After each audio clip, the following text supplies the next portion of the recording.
Hey, and welcome to Leadershipisation, all things leadership. My name is Beth Bergen, and I am a global leadership and communication coach. My thing is that I work with executives, with managers, and with business owners, and it's all about building their leadership and communication skills so that they can lead with influence. And what this means is that they then get to lead cohesive teams, they get to be able to drive the results, and really importantly, they increase their visibility, whether that's their visibility in the organization or whether it's their visibility in their sector. And so, what that means is that many more opportunities become available to them. I'm here live most Tuesdays at 1 p.m. Australian Eastern Standard Time. That's Brisbane time. And currently in Sydney and Melbourne, that is 2 p.m. Australian Eastern Daylight Time. Now, we're talking today about a bit of a leadership reset. So, if I was to ask you, how is your leadership spark right now? Not your performance, not your output, but your spark, what would you say? I think that you'd be like many others that I've spoken to. Some of us actually burn out really dramatically, but others of us are just kind of dim. Keep showing up, keep making decisions, keep leading teams. But if I know what's going on with many of you right now, that energy, that creativity, that sense of purpose is just quietly fading away because sometimes leadership starts to feel really heavy. And other times it can just feel same old, same old. It can feel really quite dull. You're still capable, you're still respected, you're still delivering, but that spark, the curiosity, the fire, the passion, the sense of why this matters, maybe that's dimmed. Maybe that's just gone out a little bit. And a lot of us don't want to talk about that, particularly at this time of the year when we're feeling really tired. And why don't we? We don't want to talk about it because it feels a lot like failure. And because it feels like failure, yeah, we don't want to even go there. Quiet competence on the surface, but exhaustion underneath. So today isn't about pushing harder. Today isn't about getting motivated. It's about recognizing that your leadership actually needs a reset. And it's all about how to use the time away from work to reconnect with you as a leader and not just with what you actually do. So, we've got some key points to have a talk to. The first one of these is this: losing your spark doesn't mean that you're failing. Losing your spark doesn't mean that you're failing. Flatness is often a signal that we've been working at a high level over a sustained period of time. So it's not actually a weakness on your part. And what we know is that high performing leaders burn energy quite quietly. You know, if you're a high performing leader, there's not a lot of drama attached to your energy burn. You're just doing it quietly. And losing that spark does not equal losing capability. What it means is that something needs a recalibration. And while you're out having some time away from work, this might be exactly the time that you need to be recalibrating. Because sometimes when we're leaders, we mistake or we misinterpret fatigue as a lack of motivation. And that fatigue can be felt really deeply. That flatness, that disengagement, or that easy irritation, they're signals. They're signals that you need to step back a bit, not weaknesses. It doesn't mean that you're failing. Leaders like a lot of the leaders that I work with, a lot of the leaders that I have experienced, they often ignore these signs because they're still functioning. So they're an exhausted, fully functioning leader. However, there's a danger. There's a danger that's associated with that, that you're actually normalizing this emotional depletion as part of leadership. And it's not. It's not. When we lose that spark, it's much more often from a misalignment between what we're doing, what the organization requires us to do, than it is about an incompetence. So make sure that you don't think that losing your spark means that you're failing. The second thing is this: it's easier to release this emotional weight when you actually recognize that it exists. As I said, we don't want to normalize this as part of leadership. There comes decision fatigue. Um, there's an emotional residue that you get because of the amount of time that you feel being responsible for outcomes and for people. So not only, as I said, is there that decision fatigue, there's also I'm emotionally a bit wrung out because of all this responsibility, because of the people that I've had to deal with. And this can be as simple as holding space for others while you're actually, often when we're holding space for other people, we're neglecting our own inner growth, our own inner world. We're ignoring what's going on inside us because we're holding that space for others. And as a leader, we know that we need to be strong. And what that often means is that we're so busy being strong for others, the organization, people who might be a bit shaky in their roles right now, that what that can do is it can delay the us actually taking and having the necessary rest that we need to do. And importantly, it's also delays that necessary reflection. We don't have time because we're moving all the time from one thing to another. And what happens as a result of that is that this unresolved, this undealt with emotional load actually starts to wear us out. It weighs heavy and it takes away from our positive drive. It takes away from our creativity. Instead of seeing what might and can go right, we look at what's likely to go wrong and we focus because our emotional load leans us towards that negativity. Also, we can be in our leadership role from an emotional perspective, have a whole lot of output.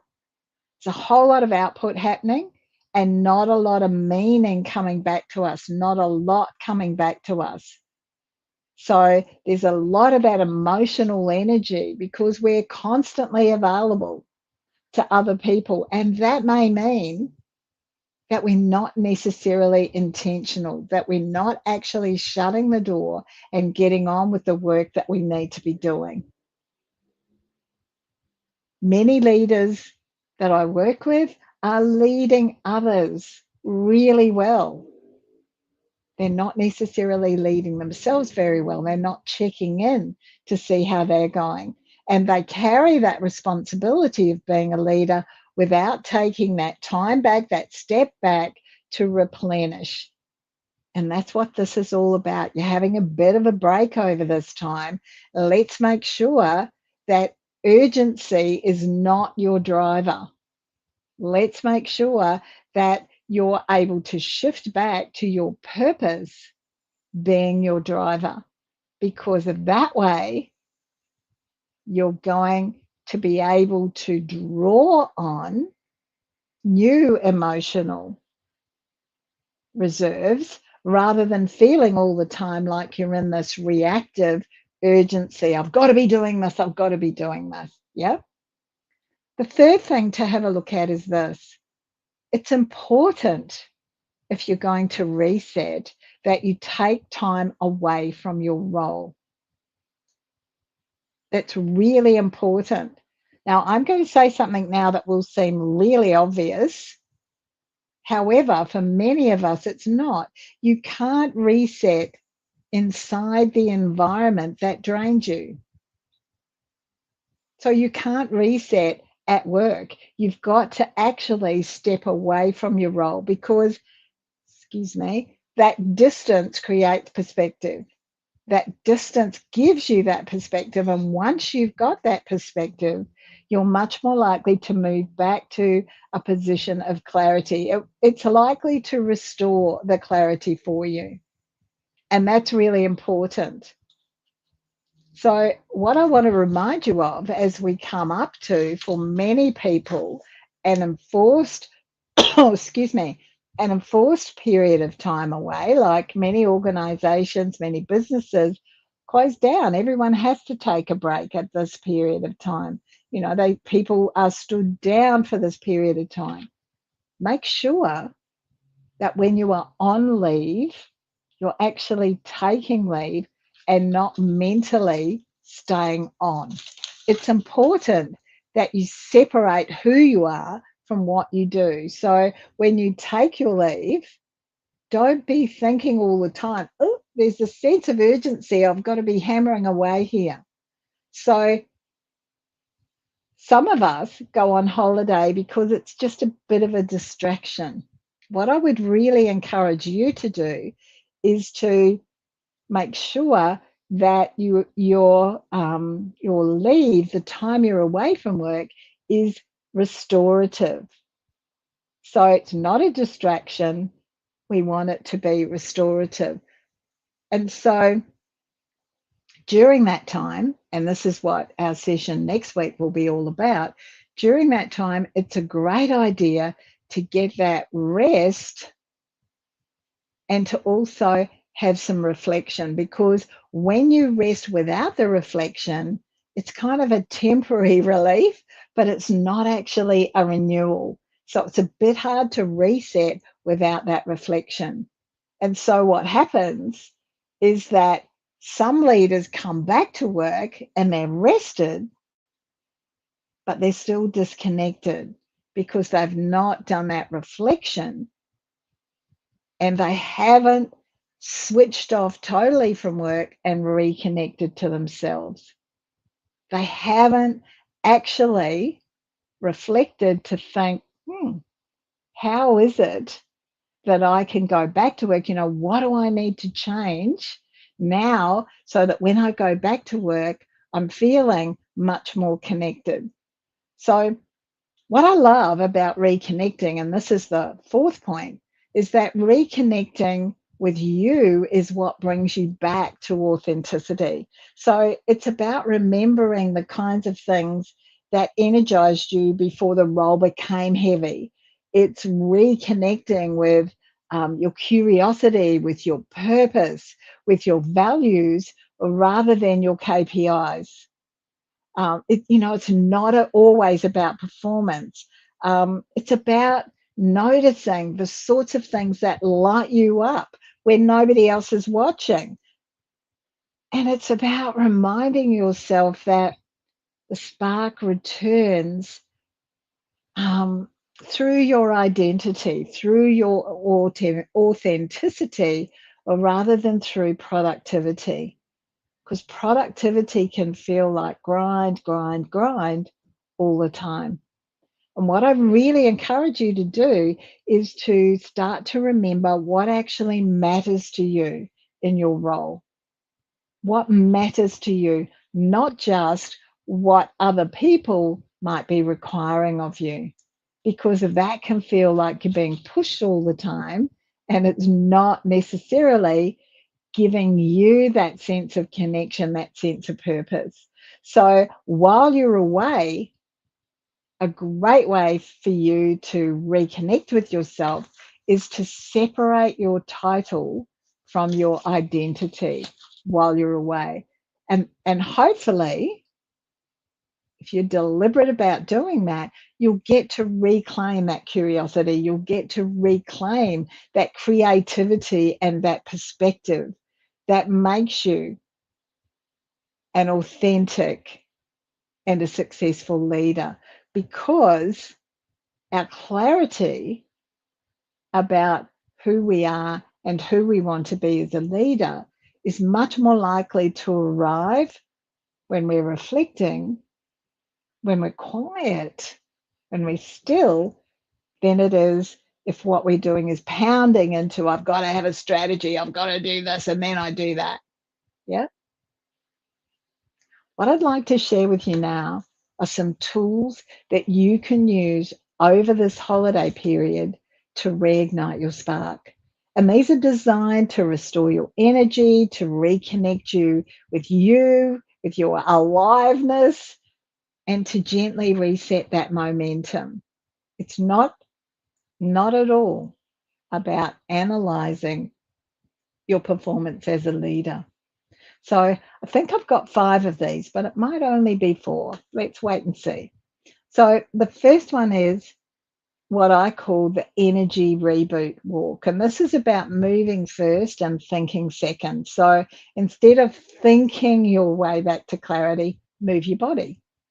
So go for a walk without a podcast, without a phone, without an agenda. Just go for a walk. And halfway through that walk, ask yourself one question. What gives me energy when no one needs anything from me? Think about that question. I'll say it again. What gives me energy when no one needs anything from me? Like as a parent, a partner, a leader, a workmate, often people need things from us. What gives me energy when no one needs anything from me? Now, trick here is don't solve it, just notice it. Just notice it. Movement and space are going to bring you answers much faster than sitting and thinking. Yeah. The second one is the I miss reset. I miss reset. Now, this one's important because when our light's faded, when burnout might be, 4 weeks away, it often hides, when our light is dim, it often hides what's quietly disappeared. So think about this. Finish this sentence 5 times. I miss laughter. I miss timeout. I miss whatever it might be. Finish it 5 times. Now, this isn't about I should, I need, I must. It's not those. Miss equals a desire trying to get your attention. Maybe you miss walking on the beach. Maybe you miss quiet time. This is designed to reconnect you with what you want rather than some kind of obligation. So not I should, not I must, not I need, I miss. This is a really powerful activity to do. The third one is this. This is about, I call this one the play before purpose approach. And this is like, what's this based on? You don't find your spark by chasing purpose. You find purpose after you've had some play. So this is what I want you to do. Schedule one non-productive activity this week, purely because it feels good. Non-productive, no learning, no growth, no outcome, joy first. Meaning follows. Have a go at doing that and let me know exactly what you came up with as your non-productive activity. There's lots of different things that you could do. The fourth tip to reconnect you with yourself is this one. It's what I call the identity unhook. And this is all about Really, it's designed to drop that role because we spend so much time being in that role. Drop that role and reclaim a human, because we lose our spark when we forget who they are, who we are, rather. We lose that spark when we forget who we are without all of that responsibility. So it's all about asking, if no one knew my title for a week, how would I spend my days?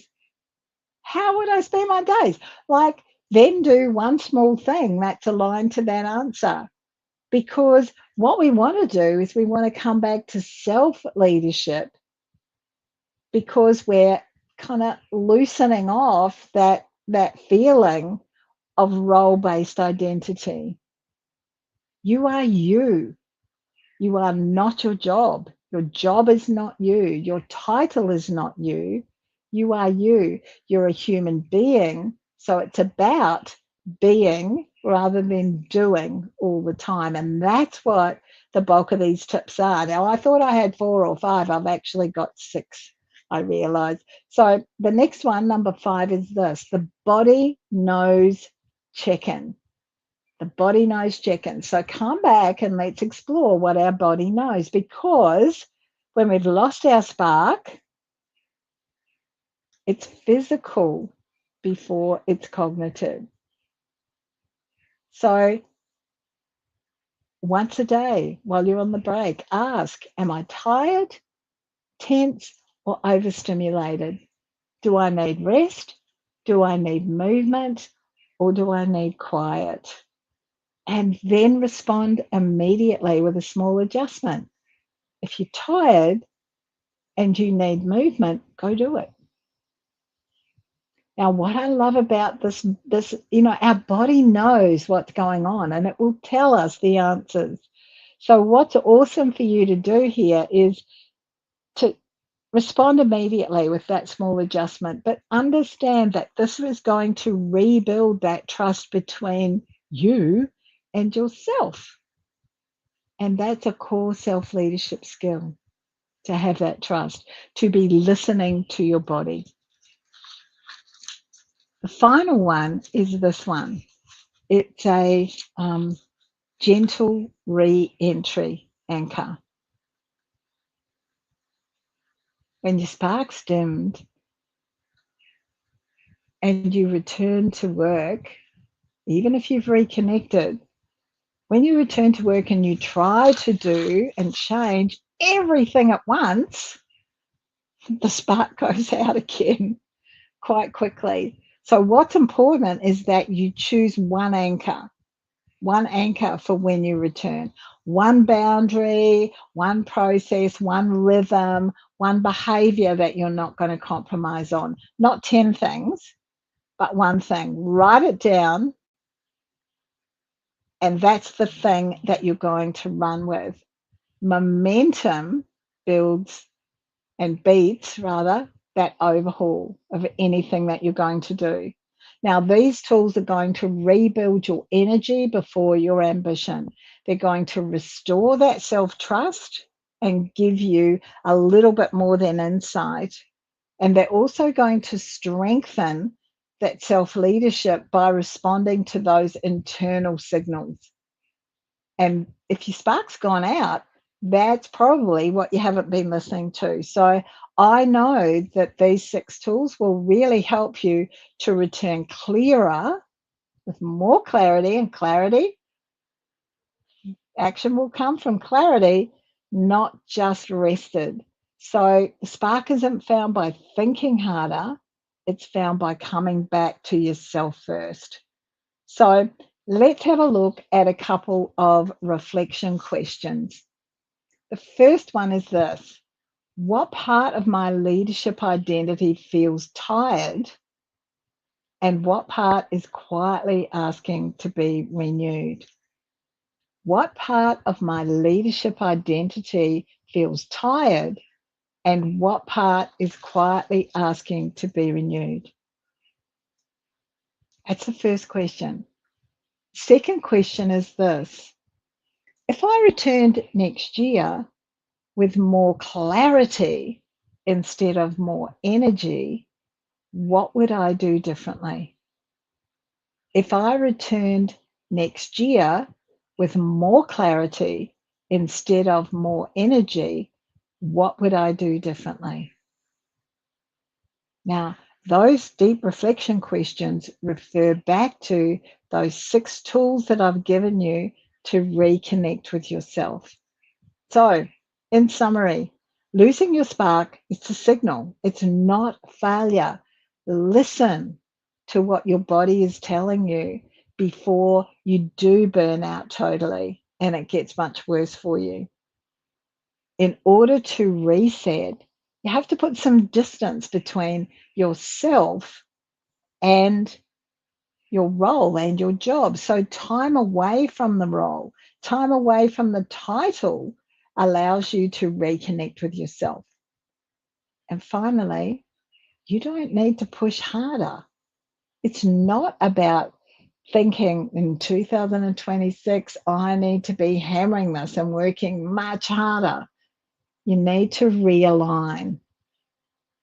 Realign with you, realign with who you want to be as a leader, because that spark will return when leadership feels like it's you again. Yeah. So thank you so much for being here today. If you've got any questions or comments, pop them on the platform that you're watching this on, and we will get back to you. If you have watched a replay, hashtag replay would be awesome. And reach out.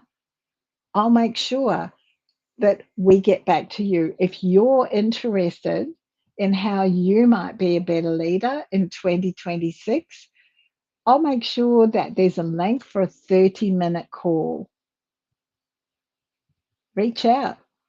It won't be all salesy. It'll be me having a chat with you about what you need and how we might be able to work together. If you are watching this during your break, Merry Christmas. I hope that it's all about you reconnecting with yourself and with people that you care about. And I hope that you have a great rest and that it is restorative for you. Thank you so much. See you next week. Bye now.